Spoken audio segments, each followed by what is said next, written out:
Have you ever stopped, really stopped, and watched your own mind work? I'm not talking about thinking. I mean observing the way your thoughts appear, how they tug at you, how quickly your emotions become your identity. Most people don't live with their minds, they live inside them. Trapped, dragged around by every impulse. Every thought becomes a command, every emotion, a truth, and every reaction, automatic. We wake up, and before our feet even touch the floor, we're already judging, comparing, scrolling, fixing, complaining. But rarely, so rarely, do we just pause and observe. We forget that we have a choice, and when that happens, we lose the most powerful thing we have, our awareness. Here's a mind-bending idea for you. What if you're not your thoughts? What if you're the awareness behind them? What if you're not the storm, but the sky watching it pass? That's where the real journey begins. That's where Stoicism comes in, not as a cold philosophy of detachment, but as a fierce discipline of clarity. It's not about controlling the world. You can't. It's about watching your mind, learning to step back, even for just a breath, and witness what's going on inside you, without immediately becoming it. And that simple pause, that stillness, that moment of space between stimulus and response, that's not passivity, that's power, because once you start to observe your thoughts instead of obeying them, everything shifts. You begin to see which thoughts are wise, and which are just noise. You start to spot the patterns, the fears, the old beliefs still whispering in the dark. And for the first time in a long time, you stop being driven, and you start driving. In this episode, we're going to explore that exact power, the discipline of awareness, the art of becoming the watcher of your mind. We'll dive into the heart of Stoic training, not to disconnect from life, but to become fully present within it. Because once you learn to observe without reacting, you unlock a kind of freedom that no applause, no success, and no material win can match. It's the kind of freedom that doesn't come from escaping the world, but from mastering the only thing you were ever meant to control, your perception. So let me ask you something. How often do you actually catch that tiny moment between what happens and how you respond? Because it's there, it's always there, a split-second space, and in that space, your entire life takes shape. Most people miss it. They react before they even know what they're reacting to. Someone says something sharp, and boom, they fire back. A painful memory pops up, and suddenly they're spiraling. A fear whispers, and they obey like it's gospel. But the Stoic trains for that space. He lives there. He builds his power within it. He pauses. He observes. He becomes aware before becoming involved. And that's the difference between chaos and control, between weakness and mastery. Because let's be clear, awareness without reactivity isn't soft. It's not weakness. It's not emotional numbness. It's strength. It's the discipline of seeing clearly without letting the fog of emotion distort what's real. Think of your mind like a river, endless thoughts, opinions, assumptions, judgments rushing by. But here's the secret. You are not required to believe everything that floats past. You're not obligated to act on every thought that shows up. Someone criticizes you, and your mind instantly says, they're against me. But pause for a second. What if they're just projecting their own insecurity? What if their tone had nothing to do with you at all? If you react instantly, you shut the door on that possibility. But if you observe, if you create that inner space, you give yourself a chance to choose a different meaning. You let the emotion rise without letting it take you under. You see the thought without chasing it like a dog chasing a car. This isn't detachment in a cold, robotic way. No, this is clarity. It's presence. It's the kind of grounded awareness that lets you walk through fire and not be burned by every flicker of flame. It's what Marcus Aurelius meant when he said, you have power over your mind, not outside events. Realize this, and you will find strength. And that strength, it doesn't begin with overthinking. It doesn't start with analysis or strategy or trying to control the outside world. It starts with a simple observation. A noticing, a presence, noticing the story your mind is telling, noticing when your body tenses, noticing when a fear tries to rise, and letting it float by without letting it steer the ship. Because that's where transformation begins, not when you change the world, but when you finally stop letting the world change you.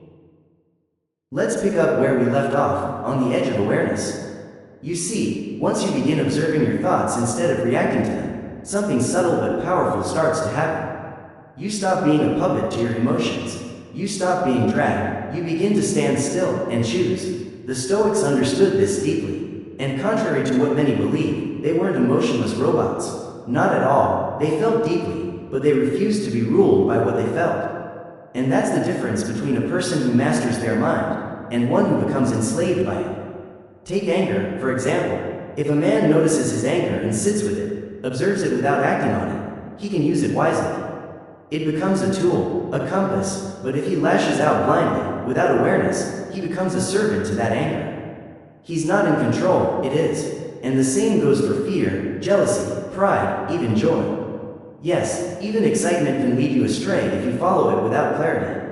Every emotion has its rightful place, but only when it's examined, only when it passes through the filter of awareness. And that filter? It takes time to build. Let's be honest, the world moves fast. Notifications ping, opinions fly, thoughts fire like lightning bolts through your brain. But guess what? You can train your mind to pause. Imagine this. The first spark of irritation hits you. Instead of snapping, you breathe. Anxiety creeps up before a big meeting, and instead of spiraling, you name it. Ah, there you are, anxiety. You don't let it drive. You simply acknowledge it. This, my friend, is not weakness. This is presence. This is strength in disguise. And let's be clear, presence isn't neutral. It's not passive. It's not zoning out or suppressing emotions. It's deeply active. It means you're fully here, awake, aware, and choosing, not just reacting.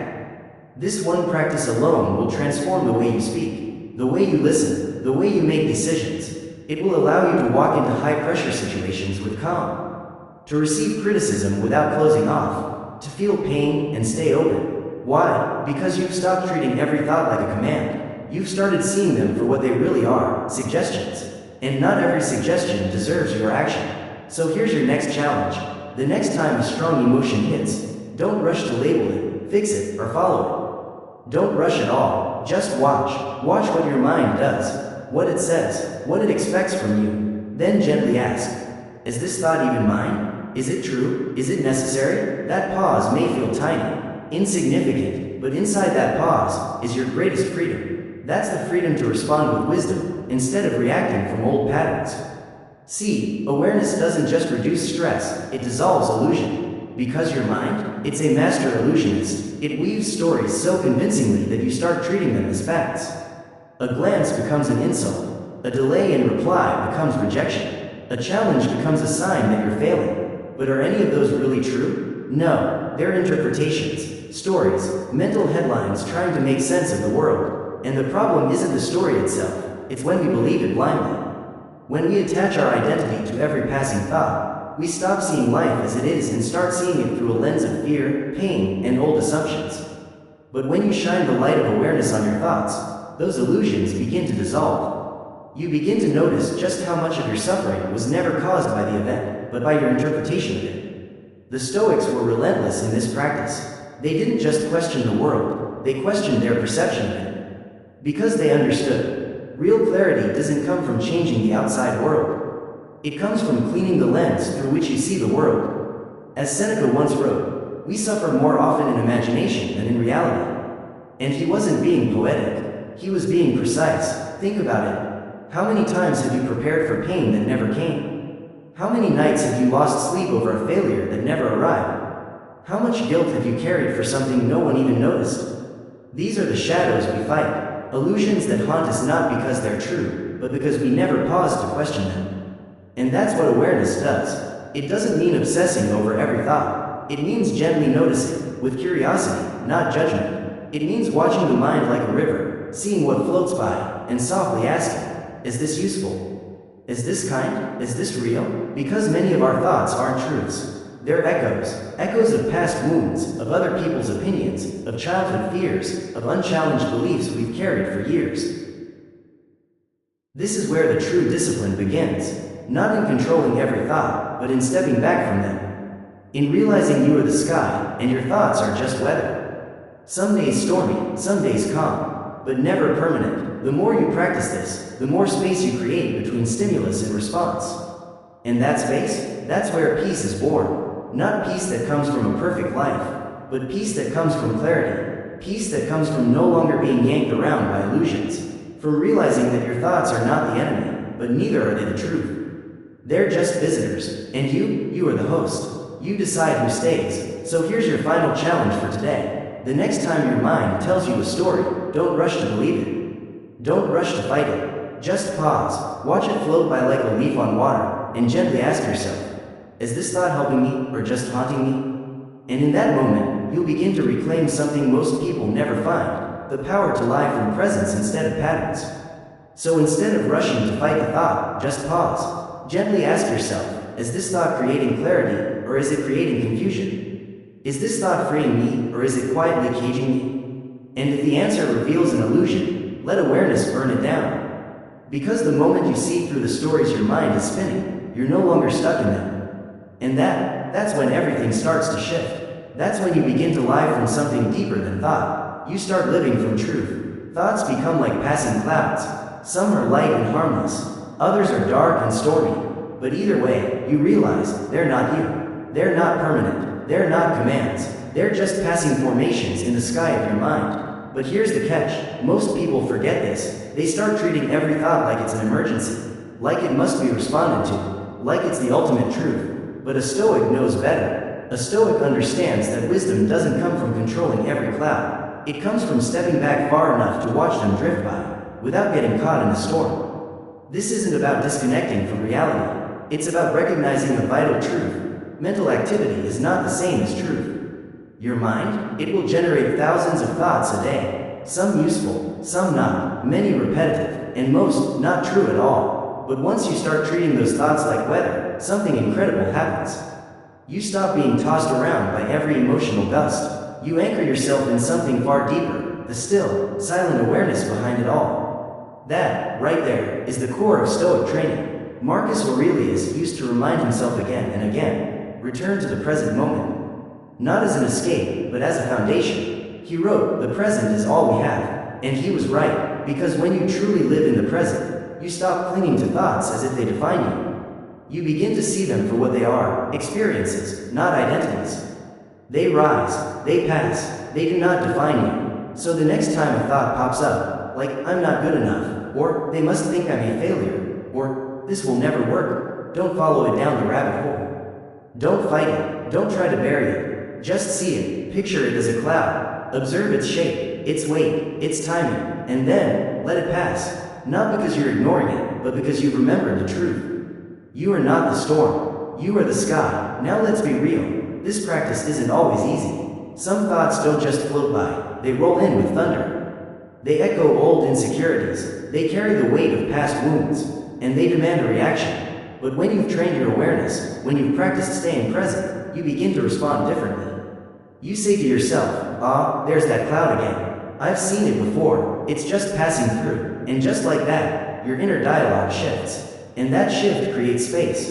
It creates space between you and your thoughts, between you and your emotional triggers. And in that space, you'll find something precious, peace. Let's be clear, watching your thoughts like clouds doesn't make you passive. It makes you perceptive. You start noticing patterns. You realize which thoughts show up when you're tired, when you're stressed, when you're triggered. You stop identifying with every fear and start understanding it. That's the shift, from reacting to noticing. And that shift is the foundation of real emotional freedom. Because the world will always change. People will say things, circumstances will shake, life will bring new storms. But your internal state doesn't have to be at the mercy of every external gust of wind. When you become the observer, you gain a quiet kind of power. The kind that doesn't need to control everything, to feel stable. So the next time your mind gets loud, when the thoughts start rushing in like a storm, take a breath. Step back, watch them move, let the clouds roll through. And remember, storms pass, but the sky remains. You are the sky. Choose mindfulness over identification. And here's the real game changer. There's a subtle but life-changing difference between having a thought and being that thought. Between noticing a feeling and becoming that feeling. That line, most people never learn to see it. And yet, it's everything. To live mindfully is to hold that line. To remember, what arises in the mind is content, not character. It's story, not truth. And once you can observe it, you don't have to become it. See, identification is automatic. A thought shows up, I'm failing. They don't respect me, I'll never change. And before you've even had a chance to reflect, you're inside the thought. You speak from it, you react from it, you wear it like a costume without even realizing you put it on. Your mind offers you a role, and without thinking, you play it. But mindfulness interrupts that script. It says, wait, this is just a thought. Let's look at it before we wear it. That's not denial, that's discipline. Because as Stoic philosophy teaches us, you are not what happens to you. You are not what your mind constantly offers. You are what you choose to respond to. Epictetus said it best. It's not what happens to you, but how you react to it that matters. But here's the part most people miss. Before the reaction comes the recognition. And that, right there, that moment of recognition, is mindfulness. It's presence, it's power, and it's yours to claim. So what does it really mean to be mindful? It means you can finally see what your mind is doing, without getting entangled in it. Choosing mindfulness over identification is like stepping out of a whirlwind and into clarity. You stop giving automatic authority to every mental signal. You stop assuming that just because a thought is loud, it's important. That just because it's repetitive, it's true. That just because it feels urgent, it deserves your full energy. Instead, you slow down. You create a pause. You gently ask, is this thought helping me or harming me? Is this emotion guiding me or misleading me? Do I have to follow this, or can I simply witness it? And here's the truth. This shift doesn't make you passive. It makes you powerful, because when you stop identifying with every thought, you gain something most people never even realized they lost: the ability to choose your next move. You no longer speak out of impulse. You no longer spiral because of a single mental image or assumption. Instead, you become steady, clear, precise, not because your mind is quiet, but because you've learned to listen without obeying.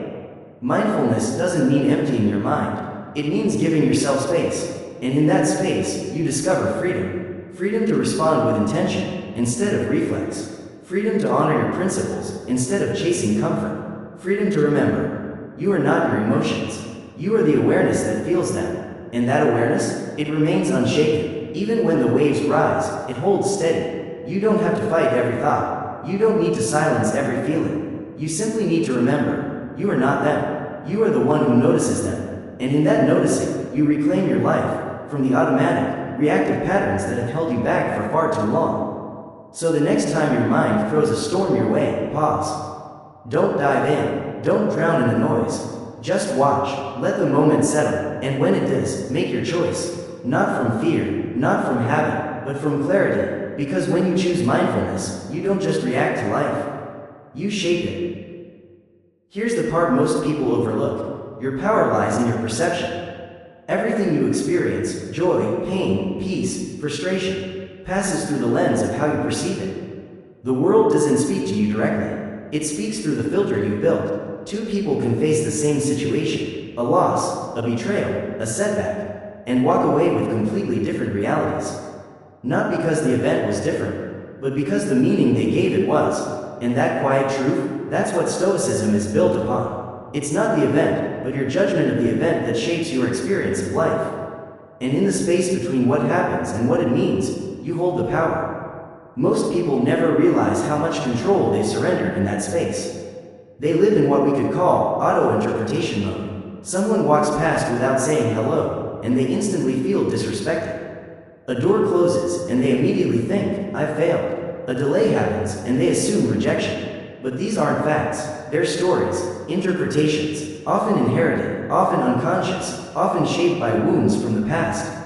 And yet, these unexamined stories become everything. They become our reactions, our beliefs, our identity. That's why perception is powerful, but dangerous when it's left unexamined. Marcus Aurelius understood this well. In his Meditations, he wrote, if you are pained by external things, it is not they that disturb you, but your own judgment of them. And it is in your power to wipe out that judgment. Let that idea land for a second, because if you take it seriously, it can set you free. You realize, your interpretation is not fixed. It's not inevitable. It's yours to change, and that awareness leads you to better questions. Questions like, what else could this mean? Is there a wiser way to see this? What story am I telling myself? And is it helping or harming me? You see, perception doesn't mean pretending everything's fine. It means choosing the most empowering way to relate to what's real.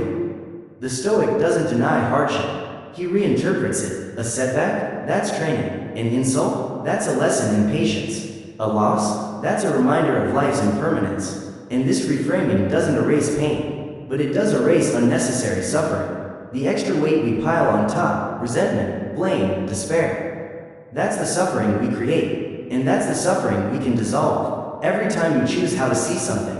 Instead of letting your mind default to fear, to shame, or self-pity, you take your power back. You stop being a victim of life, and you start becoming the architect of your inner world. And when that inner world becomes calm, grounded, and principled, the chaos of the outer world begins to lose its grip. You become harder to shake, not because life got easier, but because you got stronger. Your strength doesn't come from life getting easier, it comes from you getting clearer, from your perception becoming stronger. And let's be honest, this practice takes discipline. It's not a one-time shift, it's a daily effort. You won't always catch your thoughts right away. Sometimes you'll slip, you'll fall back into old reactions, old assumptions, old fears.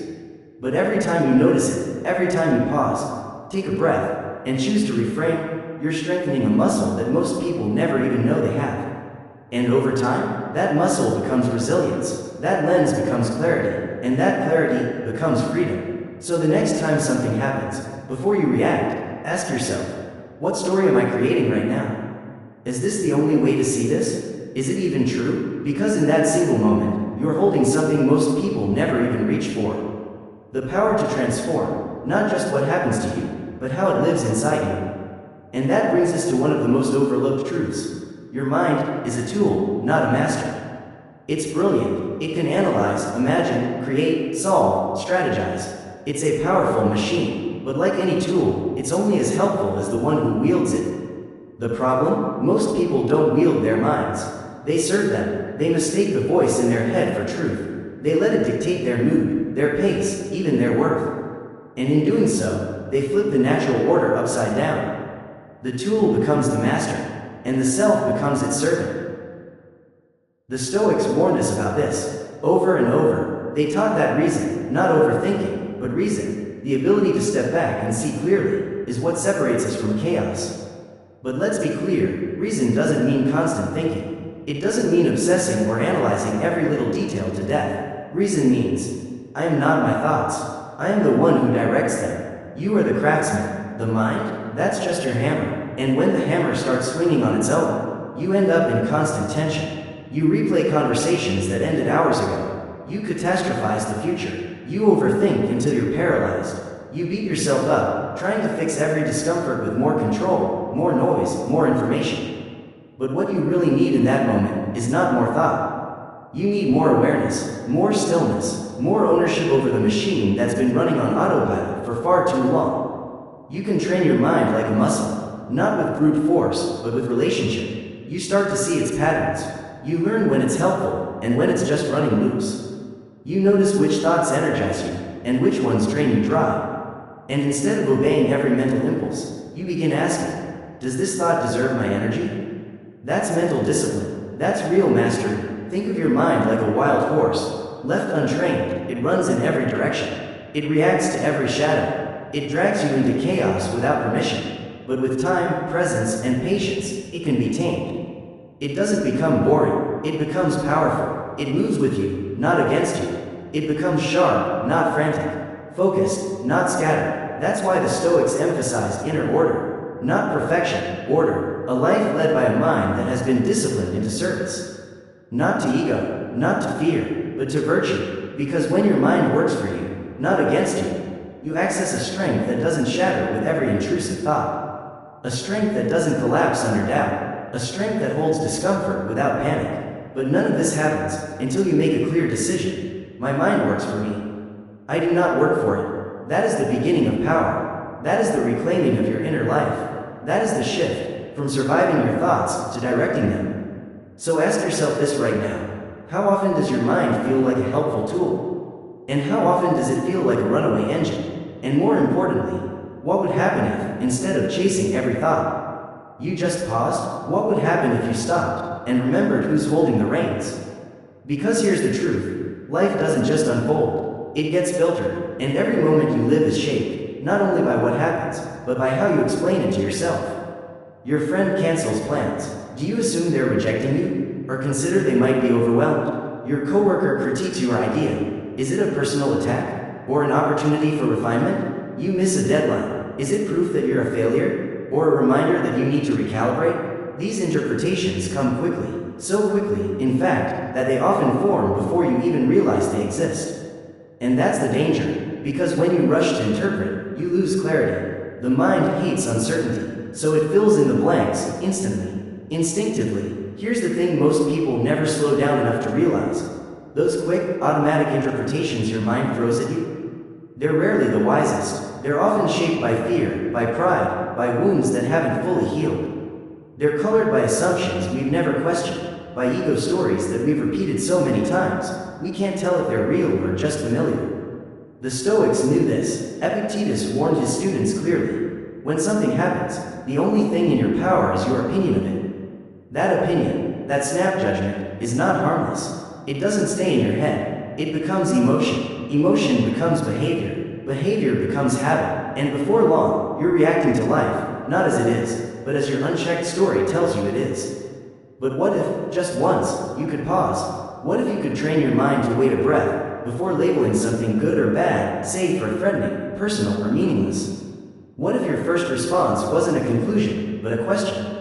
What else could this mean? Is this thought grounded in truth, or is it just an echo of fear? Am I seeing clearly, or am I reacting to what I'm afraid of seeing? That moment of pause, that's not weakness, that's strength. It's the space where your identity is no longer hijacked by old scripts. It's where you step out of the story long enough to remember you're the one writing it. And let's be honest, this won't always come easy. Interpretation feels automatic, because for most of us, it is. We've practiced these reactive patterns for years, but that's also what makes them trainable. You don't need to rewrite every thought overnight. You just need to insert space, a breath, a pause, a moment of conscious witnessing. That's where the power lies, not in always being right, but in choosing not to be reactive. And here's something beautiful that happens when you pause before you interpret. You become more compassionate. You stop assuming malice in other people's actions. You stop thinking everything is about you. You start to consider the context. You start to ask, could they be struggling? Is this really a personal attack, or just someone projecting their own pain? Even when it is about you, it doesn't have to define you. You move from defensiveness to curiosity, from assumption to understanding, and that single shift can transform the quality of your relationships, your leadership, your decisions, and your inner peace. Marcus Aurelius used to remind himself to strip things of their interpretations. He would take his own emotional reactions and reduce them to what they were, not what they felt like. A loss? It became a change. A failure? Just data. An insult? Background noise. That's not denial. That's discipline. It's the refusal to let your emotions be dictated by the first version of the story your mind wants to write. So here's a new habit to try. Next time something triggers you, before you assign a meaning, pause. Ask yourself, what's the simplest, clearest view of this moment? What am I adding that isn't necessary? That pause may only last a few seconds, but it can create a lifetime of difference. Because once you learn to pause before interpreting, you begin to live with clarity instead of confusion, wisdom instead of assumption, and peace instead of reactivity. And here's a foundational truth. Consciousness comes before clarity. Before you can change your thoughts, you have to see them. Before you can break a pattern, you have to recognize it. Before you can heal, you have to notice what's hurting. That's why consciousness, your ability to observe your own inner world with presence, is the starting point of all growth. Without consciousness, your mind is like a dark room. Thoughts swirl like shadows, emotions surge with no clear source. And your decisions? They're made in fog, but once you shine the light of awareness inward, things begin to take shape. You don't just see the world, you see how you're relating to it. That's real clarity. Most people confuse knowledge with clarity. They read books, they study philosophy, they quote wisdom, but clarity doesn't come from having more information. It comes from being awake to how you're using it. It's about noticing when your thoughts drift, noticing when your emotions spike, noticing when your ego hijacks the moment, and gently choosing not to let those reactions drive the wheel. The Stoics understood this at a deep level. They weren't just concerned with knowing what's right. They were committed to noticing what's happening inside. Because only when you see your inner landscape clearly, can you meet the outer world with calm instead of chaos. Seneca once wrote, "No man can have a peaceful life who thinks too much about lengthening it." In other words, obsession with control, of time, of outcomes, of people, clouds the mind. It pulls you away from presence, from the now, from what actually is. But when you return to consciousness, to the breath, to the now, to the awareness of your own thinking, you begin to realize most of your mental noise, it isn't based on reality. It's projection, it's habit, it's worry rehearsed on loop. And clarity, true clarity, begins when you stop trying to fix the outer world and start watching the inner one. Because consciousness creates a different kind of honesty. You start to notice patterns you never saw before. Awareness doesn't just show you what's beautiful, it also reveals what you've once denied. And sometimes, that's the hardest part. Maybe you interrupt people when you're nervous. Maybe you judge others when you're feeling insecure. Maybe you rush into action, just to avoid feeling helpless. These insights, they don't always feel good, but they're real, and once they're seen, they can be changed. There's no lasting transformation without this kind of honest awareness. If you can't see it, you'll keep repeating it, even while believing you've moved on. But don't get it twisted. This level of consciousness isn't about becoming hyper-analytical or spiritually detached. It's about becoming present. It's about learning to listen more carefully to what your body is signaling, what your mind keeps repeating, what your emotional reactions are quietly trying to reveal. It's about slowing down, not to lose momentum, but to finally gain direction. Because speed without clarity, that leads to burnout, but stillness with awareness, that's what leads to purpose. The Stoics didn't see the mind as the enemy, but they did warn. An untrained mind, that's where the trouble begins. And training doesn't start with judgment. It doesn't start with suppression. It starts with one simple thing, observation. This is fear. This is ego. This is me, trying to grab control again. That single moment of naming, that's the moment you become free. Because what you can see clearly, you can hold lightly. And what you can hold lightly, you can either release or redirect. So today, don't just move. Watch, don't just speak, listen, especially to what's happening inside. Ask yourself throughout the day, where is my attention right now? Am I reacting, or am I aware? Because clarity, real clarity, doesn't start in the mind. It starts in consciousness, in presence, in the quiet courage to witness your life, not as fear paints it, not as ego defends it, but as truth reveals it. And presence, my friend, isn't something you just stumble into. It's not some lucky moment of peace that finds you in between the chaos. Presence is a discipline. It has to be trained, returned to, reclaimed again and again, because your mind, it will always try to pull you somewhere else. Into the past, where regret lies.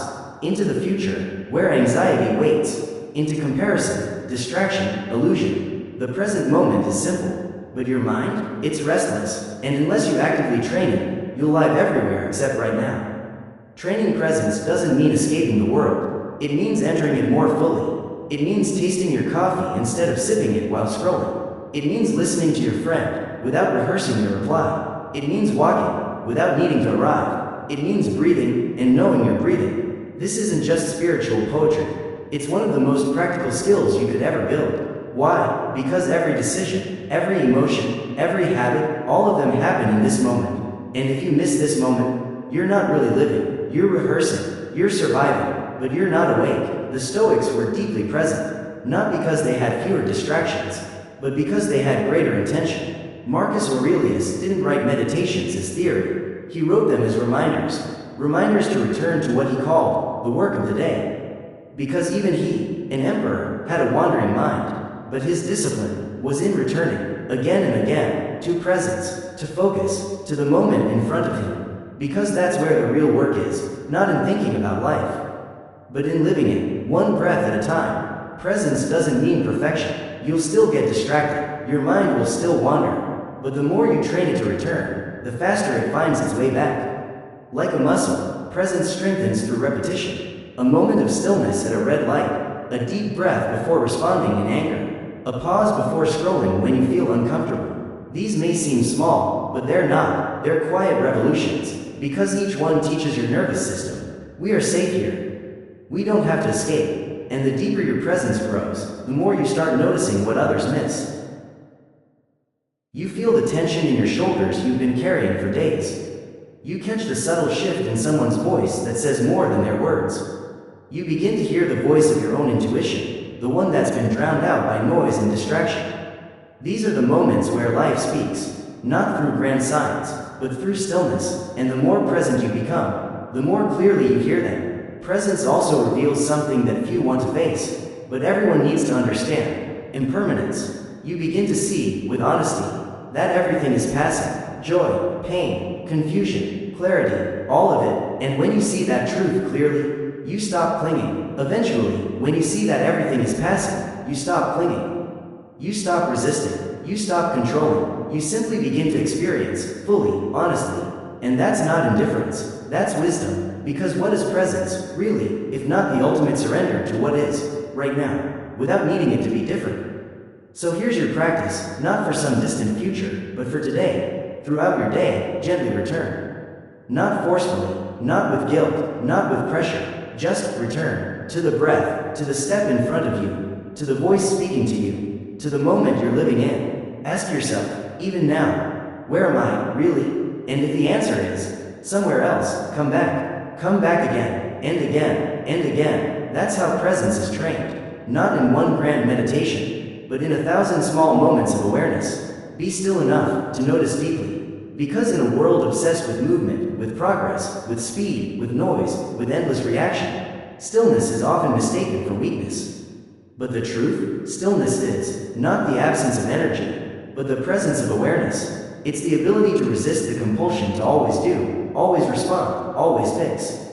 And instead, to simply notice, to be still enough to observe what others miss, to hear the signals beneath the noise, to see, not just what's obvious, but what's real. Most people move too fast to even see their own lives clearly. They jump from one distraction to the next, from one thought to the next, never pausing long enough to ask, what's really going on here? So they end up treating symptoms, without ever discovering the root. They treat anxiety with entertainment, not inquiry. They treat loneliness with noise, not depth. They miss the whispers of intuition, the early signs of burnout, the quiet truths hiding inside their relationships. Why? Because noticing requires stillness, and stillness feels unnatural when you've spent a lifetime outrunning your own discomfort. But the Stoics knew, clarity doesn't come from movement. It comes from the pause. Stillness is not an escape. It's inspection. Marcus Aurelius often retreated into himself, not to disconnect from the world, but to see it more clearly. He used stillness like a mirror, a sacred space where truth could rise to the surface, free from distortion. And that's your invitation too, to stop running, to stop fixing, to sit, even when it feels awkward, even when the silence stings. Because in that stillness, the noise of the mind settles, and what remains is real. When you're still, you start noticing the patterns. How your jaw tightens when you're holding back anger. How you check your phone, not out of need, but out of numbness. How you say, yes, when your soul is screaming, no. These are small truths, but they are everything. Because once you notice them, you can change them. But you can't change what you don't see. And you can't see if you're always in motion. Stillness also reveals what truly matters. It strips away urgency. It makes you question the pace of your life, the noise you consume, the roles you perform, and slowly, gently, it brings you back to your center, to what's essential, to what's timeless. You stop chasing every opportunity. You stop needing to prove yourself to everyone, and you start living from intention, not just productivity. This stillness doesn't require hours of meditation. It doesn't require a mountain retreat. It starts with a single breath, a quiet moment before the day begins, a pause before a big decision, a walk without headphones, a conversation where you listen more than you speak. These moments, they are not interruptions to life. They are life, the parts where presence grows, where clarity forms, where truth is heard. So ask yourself, when was the last time you were still enough to really notice your life? Not to judge it, not to fix it, just to see it, to notice the tone of your thoughts, the rhythm of your days, the way your heart responds to certain people, places, or patterns. That kind of seeing takes courage, but it brings peace, because when you're still enough to notice deeply, you begin to live deeply. You don't need more information. You don't need more motivation. What you need, and what most people never slow down to practice, is attention. The ability to come home to yourself, to observe your mind without being dragged by it, to notice your thoughts without needing to become them. That's where your true strength lives, not in dominating the world, but in understanding the one thing you were always meant to command, your inner world. Becoming the watcher of your mind isn't about performance. It's not about being better, smarter, or more enlightened than others. It's about being honest, present, courageous enough to witness what's happening inside, without rushing to fix it. Because sometimes, just noticing is enough. Enough to break a pattern. Enough to choose a better response. Enough to reclaim your peace. So if this reflection reminded you of something simple, but powerful, that you are not your thoughts, that awareness is your power, that stillness is your strength. Then take that truth with you, into the next breath, into the next challenge, into the next moment of fear. Don't try to fix everything. Just observe, watch, hold space, and trust that in that space, clarity will come. And if this episode helped you slow down, helped you see more clearly, then share it with someone who's been lost in their own mind lately. Because the world doesn't need more noise. It needs more people willing to pause, to be still, and to truly see. And that starts with you.